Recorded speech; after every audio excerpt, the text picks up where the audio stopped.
আসসালামু আলাইকুম viewers, welcome back to my channel. আজকে আমি অনেক রেসিপি বানাবো, অনেক কিছু।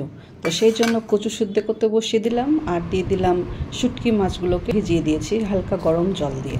আর এইদিকে নিয়ে চলে এসেছি আমাদের নতুন ছাদ বাগানের প্রথম পুঁইয়ের ডাঁটা। আমি গতকালকে যে পুঁইয়ের ডাঁটাটা কেটেছিলাম সেটাই আজকে আমি রান্না করব।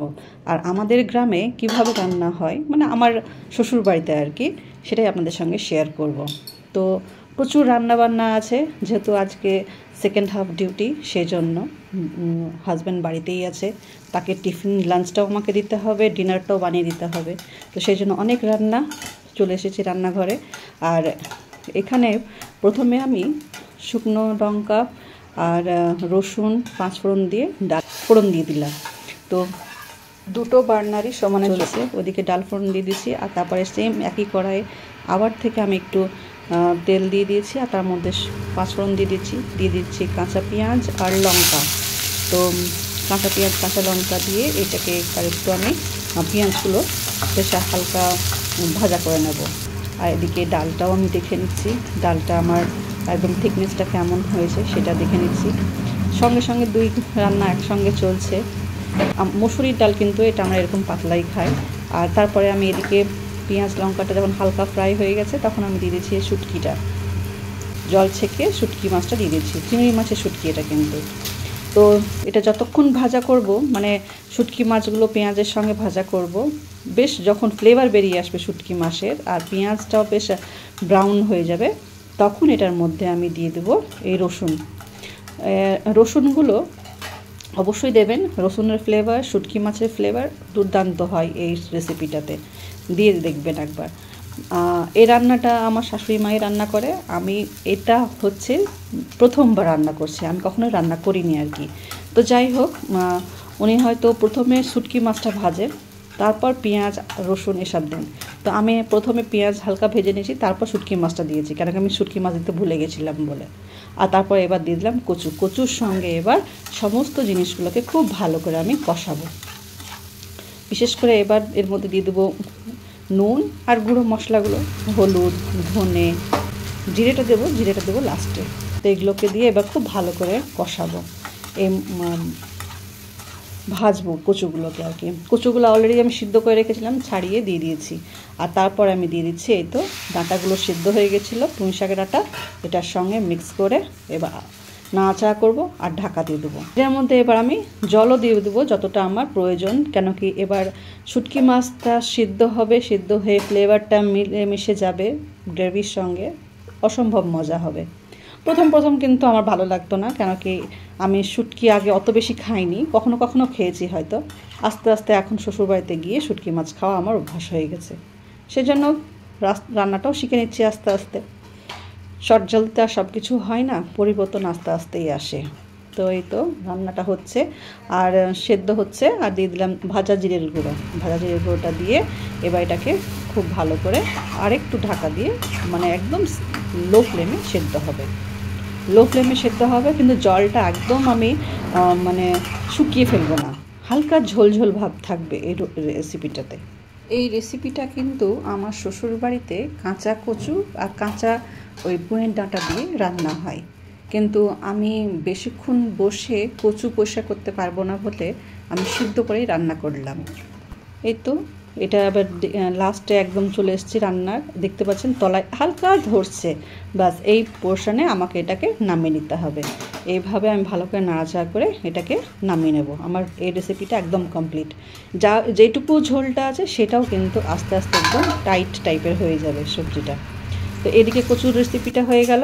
আবার আমি পাশে আরেকটা কড়াইয়ে পাঁচফোড়ন পেঁয়াজ দিয়ে দিয়েছি, আর দিয়ে দিচ্ছি এর ভিতরে, পেঁয়াজটা যখন একটু বাদামি কালার আসবে তখন এটার ভিতরে দিয়ে দেবো মেখে রাখা মাছ। এই মাছটাকে আমি আদা রসুন আর পেঁয়াজ বাটা দিয়ে আর গুঁড়ো মশলা দিয়ে, নুন হলুদ আর গুঁড়ো দিয়ে মাখিয়ে রেখেছিলাম প্রায় আধা ঘন্টা আগে। তো এবার ওটাকে আমি চাপিয়ে দিলাম, আর এর মধ্যে একটু দিয়েছি কাঁচা পেঁয়াজ। তেলে যখন ঢেলে দিয়েছি, কাঁচা পেঁয়াজটাও এর মধ্যেই ছিল দেওয়া, মাছের ওপরেই দেওয়া ছিল। সবগুলোকে একসঙ্গে এবার আমি একটু কষাবো। টাটকা মাছ সকালবেলাতেই নিয়ে এসছে, তো সেই জন্য মাছ আমরা এমনিতে কখনো ভেজে খাই না, সবসময় আমাদের কষিয়ে রান্না হয় মাছ, সেভাবেই আমি আজকে রান্না করেছি। তো তো এইভাবে মাছটাকে ভালো করে একটু কষিয়ে নিচ্ছি। তারপর পরিমাণ মতন আমি ঝোল দেব, যতটা আমাদের লাগবে। আমার বাপের বাড়িতে কিন্তু সবাই মাছ ভেজে রান্না করে খায়, সেটাই আমি খেতাম।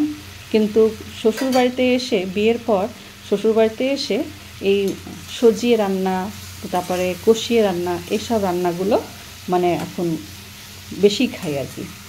তো যাই হোক, এই তো মাছটা কষানো হয়ে গেল। একটা মেয়ে যখন বিয়ে হয় এক পরিবেশে থাকে, বিয়ের পর সে আর এক পরিবেশে চলে আসে। কমপ্লিটলি একদম নতুন ধরনের একটা জায়গা, নতুন লোক, নতুন পরিবেশ, নতুন ঘর বাড়ি, নতুন প্রত্যেকটা জিনিসই নতুন নতুন, সবই পরিচিত হতে হতে হতে সময় লাগে। এই তো কথা বলতে বলতে মাছের ঝোলে জল দিয়ে দিলাম, ঝোল হবে এটা।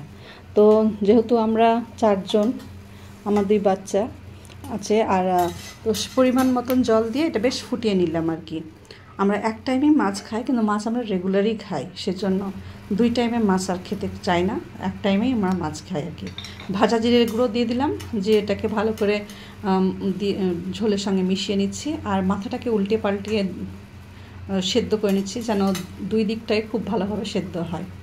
পরিমাণ মতো নুন দিয়েছিলাম, টেস্ট করে দেখলাম নুন কম, আবার একটু নুন দিলাম, ভালো করে নাড়িয়ে দিলাম, দিয়ে এটাকে ঢাকা দিয়ে রেখে দেবো, গ্যাসের ফ্লেমটা অফ করে দেবো। তো ওইদিকে একটা গ্যাসে রান্না হচ্ছে, আর এক গ্যাসে এদিকে আমি ভাত বসিয়েছি, ভাতটা ফুটছে আস্তে আস্তে। আর ভাতের ভিতরেই কিন্তু আমি দিয়ে রেখেছি একটি আলুকে 2 আধখানা করে, এটা ভাতের সঙ্গে যেন সিদ্ধ হয়ে যায়। তো এই আলুটা, ভাত আমার হয়ে এসছে, তো আলুটাকে আগে আমি উঠিয়ে নেব, কারণ এই আলুটাকে আমি ভাজা করে রাত্রিবেলার ডিনারের টিফিনে দেবো আর কি। তো সেই হিসাবে আলুটাকে আমি উঠিয়ে নিচ্ছি, ভাতটা বসানোর আগেই আলুটা বের করে নিচ্ছি আমি ভাতে থেকে। তো এদিকে আমার কচুর রেসিপি একদম কমপ্লিট, নামিয়ে দিয়েছি।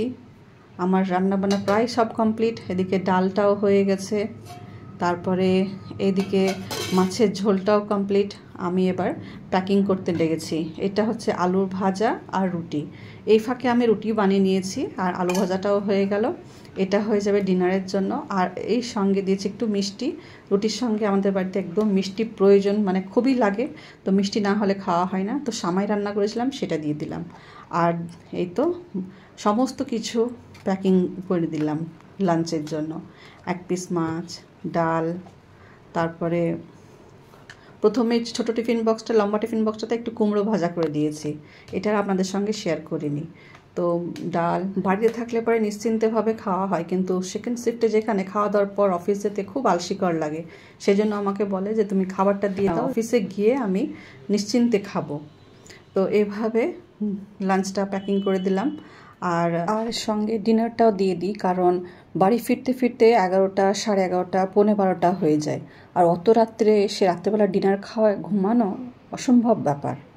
আজ তাহলে এখানেই শেষ করছি, আবার দেখা হবে কোনো অন্য ব্লগে। আল্লাহ হাফিজ।